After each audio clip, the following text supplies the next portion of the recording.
Hello, this is Chandler Holloway for Casio with part 2 of the song mode tutorial series. The CT-X700 and 800 offer a built-in lesson mode, allowing musicians of all skill levels to practice at their own pace. The videos in this part of the series will teach you how to best utilize these practice features to meet your individual needs. Quick side note before we get started, the CDP-S350 has some practice features built in, but it doesn't have the full step-up lesson mode that comes with the CT-X700 and 800. As such, if you have an S350, you'll only need to watch this video and the last video for this part of the series. Each of the 160 preset songs can be selected for lesson mode, but as we'll discuss later, you also have 10 user song slots where you can import a MIDI file if you want to practice something outside of the built-in selection. The lesson features are only available while you're in song mode, so to get things started, I'll switch over to the song list and choose the piece I want to practice. To keep things simple for today's demonstration, I'll stick with the timeless classic and fan favorite, Twinkle Twinkle, Little Star. One of the simplest ways to help yourself out when you first start learning a new song is to lower the tempo during the initial stages of practice and slowly work towards full speed as you get more comfortable.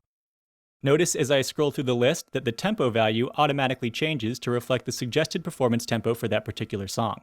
But if I want to change that, I can press the tempo button and dial in a new value with the plus or minus buttons or the number pad. Now, if you're new to keyboard instruments in general, one of the most common things to struggle with early on is the multitasking aspect of playing both the left and right hand parts at the same time. One helpful way to overcome that is to master each hand's part separately so that when it comes time to put them both together, you have a firm grasp of the individual components. To isolate one of the parts in your song for practice, press the Part Select button, and as you'll see on the display, the lesson icon lights up and the part indicator shows what part we have selected for practice. Right now the right hand is lit up, that means we're in right hand practice mode. When I play the song, we'll still hear the left hand accompaniment part, but the right hand melody part, the one that we're practicing, will be muted, and those melody notes will appear on the keyboard display as well as the notation display to help us follow along.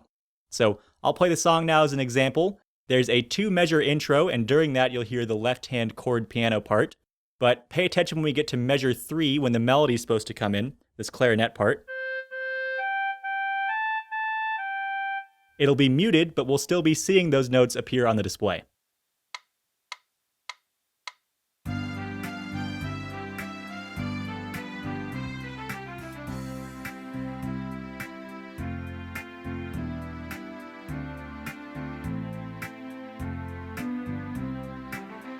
If I want to switch over to left-hand practice mode, just press the Part Select button again.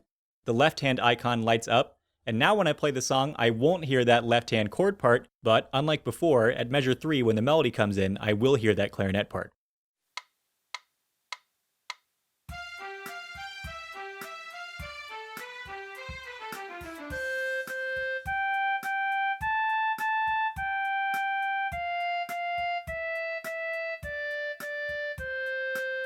To practice both parts together, press the Part Select button again, both hands will light up, and now if I were to play the song, you wouldn't hear the left or the right hand parts. Your only guide would be a bare bones backing track to play on top of.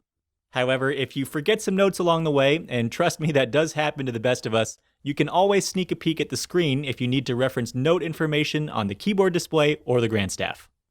When you're done practicing and you want to exit lesson mode altogether, press the Part Select button one more time and the lesson icon will dim out to indicate that you're back in regular old song mode.